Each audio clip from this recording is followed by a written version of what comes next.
Aujourd'hui, je ressens une émotion particulière car j'ouvre une bouteille qui a 100 ans, presque 100 ans. Elle est du millésime 1925, donc on peut considérer qu'elle a un siècle, quasiment. C'est une bouteille qui vient de la région de La Rioja, d'une des plus grandes maisons historiques qui s'appelle Marqués de Murieta. Il s'agit de leur grande cuvée qui s'appelle Castillo Higay.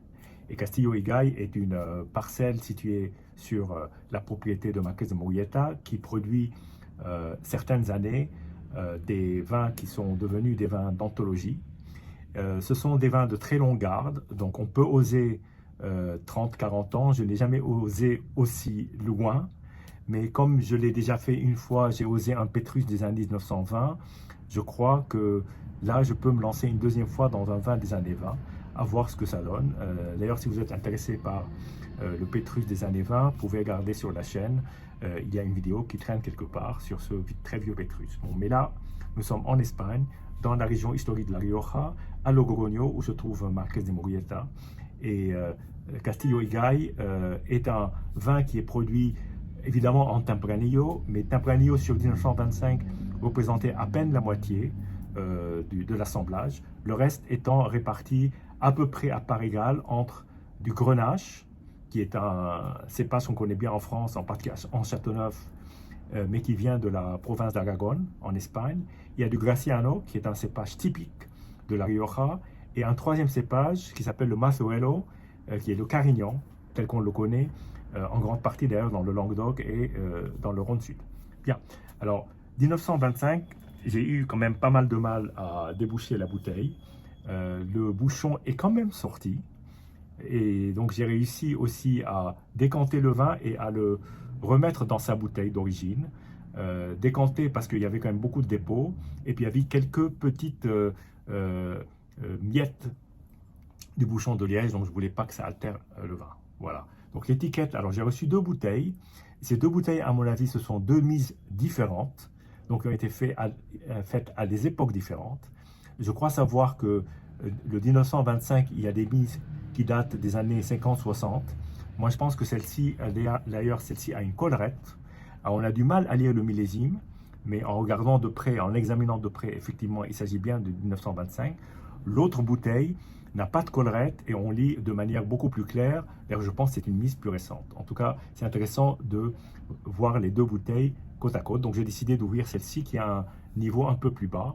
Comme vous pouvez le voir ici, elle est plus qu'à mi-épaule, elle est presque à basse épaule, donc on rentre dans la zone à risque. Mais sur un vin qui a 100 ans, on peut prendre le risque de toute façon, parce que déjà à la base, même si le niveau était à haute épaule, déjà on prend un risque. En tout cas, j'ai réussi à extraire le bouchon, et le bouchon m'avait l'air plutôt en relativement bon état pour une bouteille qui a 100 ans. Alors évidemment, la mise en bouteille ne date pas de 1925, ce sont d'abord de très longs élevages, et ensuite, ensuite, effectivement, il est mis en bouteille, mais il reste hoché et il n'est étiqueté que beaucoup plus tard. Celui-là, on va dire, allez, il a peut-être été mis sur le marché dans les années 40. C'est une supposition, je n'ai aucune donnée scientifique qui me permet d'affirmer ça, mais je pense que s'il y a eu des mises dans les années 50-60, celle-ci est antérieure. Bien, alors j'ai choisi un grand verre pour que le vin s'aère.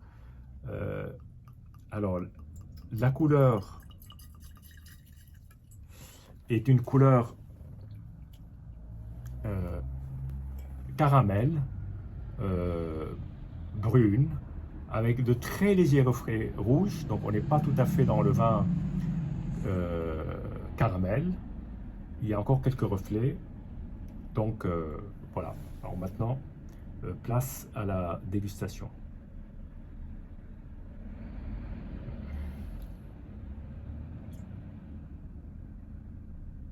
Le nez est assez étonnant. Alors évidemment, c'est un nez d'un vin qui n'est pas tout jeune. On n'est plus dans les aromatiques de vin classiques tels qu'on les connaît. Mais c'est un joli nez, assez expressif.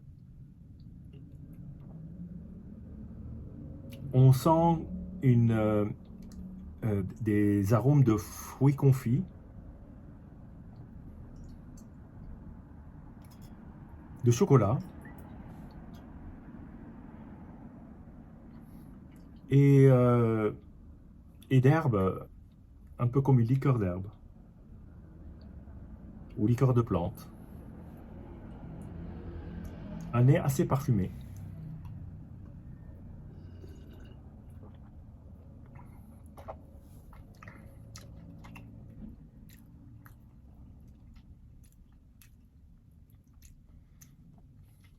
Bien, alors, quel vénérable vin.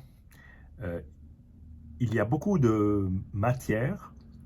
C'est un vin qui est assez puissant en bouche, qui ne laisse pas du tout indifférent.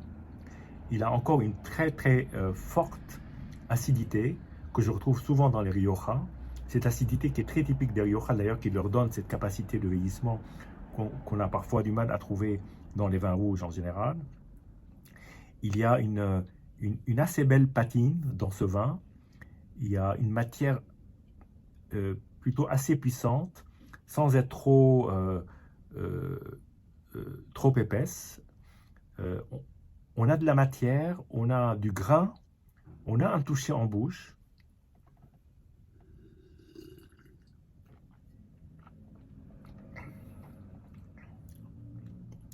Et là, derrière, il y a tout, toute une aromatique de terre, de champignons qui ressortent sous cette cape d'acidité. Et surtout, ce que j'apprécie dans ce vin, c'est justement ce toucher de bouche qui est très délicat, très soyeux. C'est une très belle bouteille, mais j'imagine que ce vin va évoluer pendant la soirée et peut-être même jusqu'à demain, à condition évidemment de reboucher la bouteille. Mais je pense que ce vin a vocation à s'ouvrir là. Entre la première gorgée et la deuxième gorgée, il y a une assez belle différence. C'est une grande dame du vin qui s'exprime. C'est un moment assez rare, je dois reconnaître, où je me connecte finalement avec un monde du vin qui nous est lointain, mais en même temps qui est curieusement, qui nous est assez proche, parce qu'il y a des aromatiques et des saveurs qui sont des aromatiques qu'on pourrait très bien conjuguer aujourd'hui. Bien entendu, avec le poids des années, ça donne une sorte d'élixir qui est très différent, malgré tout, évidemment, d'un vin jeune.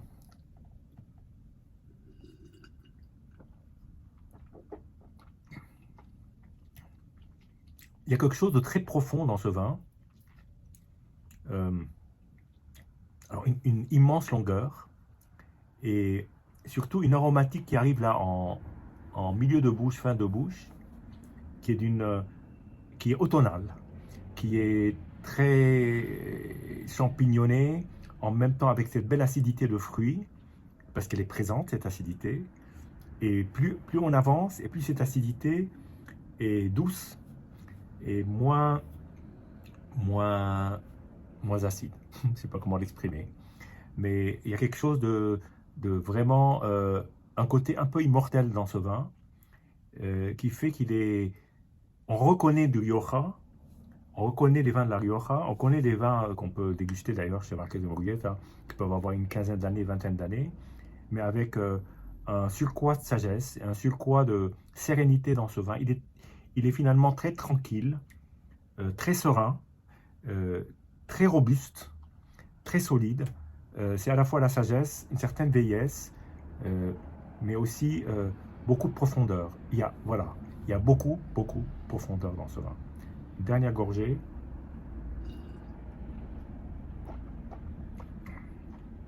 On ne sent plus l'alcool. On est sur des petites notes de fruits confits. On est sur de la pâte de fruits, un tout petit peu. On n'a pas du tout les aromatiques qu'on peut trouver dans un vin vieux de fruits secs, de noix. On est loin de tout cela. Et on est surtout face à quelque chose qui surprend et qui passionne. Qui passionne vraiment. C'est un beau vin, un très beau vin. Je ne m'attendais pas à cette expérience. D'ailleurs, je ne savais pas à quoi m'attendre et il faut de toute façon arriver le plus ouvert possible. Parce que pour déguster ces vins-là, il ne faut pas avoir d'a priori. Il ne faut pas avoir de référence finalement. Même si de temps en temps, je m'accroche à ce que donne un Rioja, mais c'est un Rioja au plus de 20 ans, 30 ans, 40 ans que j'ai pu boire. Là, on est bien au-delà et c'est absolument sublime comme expérience. En tout cas, je vous la souhaite un jour. il y a une deuxième bouteille. Je parie qu'elle sera très différente de celle-là. J'aurai envie d'ouvrir bientôt. En tout cas, voilà, une belle expérience.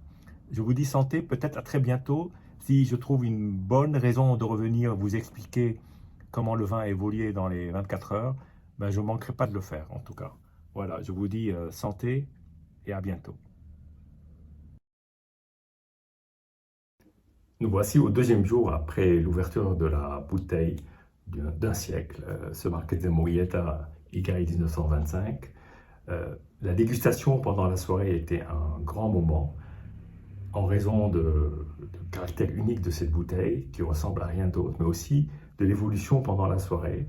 Le vin s'est encore davantage assagi, l'acidité davantage fondue et les arômes de terre, de champignons sont ressortis de plus en plus avec, comme l'a dit mon ami, une liqueur de cerise, quelque chose qui était vraiment très lié aux fruits, mais dans une version plus concentrée, des petits arômes en bouche.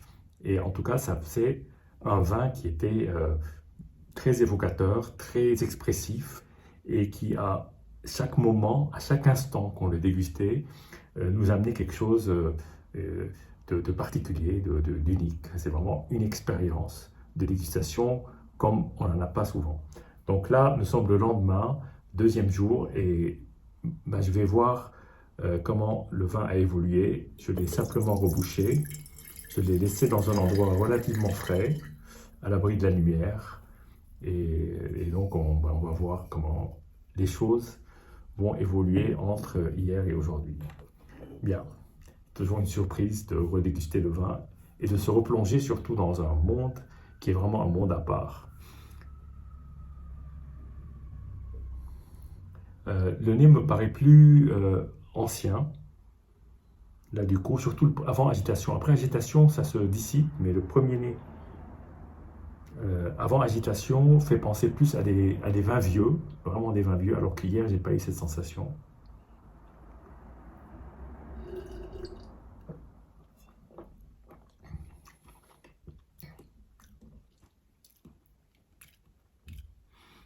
Je retrouve à peu de choses près, en fait, ce que j'ai dégusté hier. Dans le sens que il y a toujours ce toucher en bouche qui est très particulier, qui est très doux, malgré cette acidité qui est assez présente, qui est la marque quand même de ces vins. Et il y a le développement qui est toujours aussi passionnant parce qu'il se fait en plusieurs étapes. C'est-à-dire qu'on a une toute première attaque, ensuite il y a cette phase d'acidité qui devient comme une cape au-dessus d'arômes qui ressortent. Et là, au fur et à mesure, sortent des arômes de liqueur de fruits noirs, un peu de fruits rouges acidulés, et ensuite le champignon, la terre, un peu de café, une légère torréfaction, puis une finale très très légèrement fumée, et surtout très persistante parce qu'elle est là pour un moment.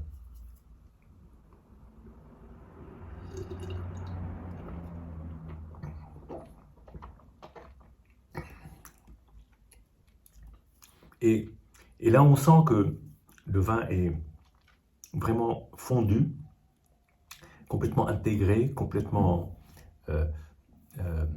pas homogène, parce qu'il y a plusieurs sensations dans le vin. Donc, c'est pas du tout un vin monolithique, comme peuvent l'être certains vins. Là, on a devant une diversité d'approches, d'arômes, de sensibilités, d'émotions, parce que l'émotion est assez phénoménale dans ce vin. Alors, bien entendu, le fait qu'on sache qu'il a 100 ans, ça joue aussi. Hein. Il y a toujours un billet devant l'étiquette, on ne peut pas s'en empêcher. Mais on a toujours une crainte quand on boit une bouteille comme ça, à l'inverse, de tomber sur un vin qui peut être un peu vinaigré, alors que là, ce n'est pas du tout le cas. C'est vraiment une très très belle acidité. Et surtout, cette atmosphère unique. On se dit, ce vin-là a connu une période en Espagne, une lointaine période, je crois que c'est la dictature de Rivera, donc c'est une période avant la République espagnole et bien évidemment avant la guerre civile, 11 ans avant la guerre civile. Mais ce vin a connu tout ça du fait que il y a eu non seulement la vendange, il y a aussi des vignes qui ont un certain âge, parce que ça c'est le Castillo y Cay, ce sont des vignes quand même anciennes qui ont quelques décennies et qui ont connu une autre époque. Et après, la, la vinification, qui est peut-être pas si long que ça. Puis ensuite, il y a l'élevage dans les fûts de chêne, souvent des fûts de chêne anciens, parfois des fûts de chêne américains, des fûts de chêne français, et puis sur une assez longue période, et ensuite la mise en bouteille. Et donc il a traversé toutes ces périodes-là. Si on part des vignes, on est probablement au dernier quart du 19e, et si on parle de la vendange, bon, il a traversé, si on parle de l'Espagne, il a traversé la guerre civile, le franquisme, et après, alors à quel moment il a été mis en bouteille, c'est ça la grosse interrogation, que je ne sais pas vraiment. Et ensuite, il a intégré une cave qu'il n'a pas quittée pendant peut-être un demi-siècle, donc, voire plus. Donc c'est un vin qui provient d'un allocataire de Marqués de Murrieta. Donc il y a ces deux bouteilles-là. J'ai ouvert celle-là. Une dernière gorgée avant de vous dire au revoir.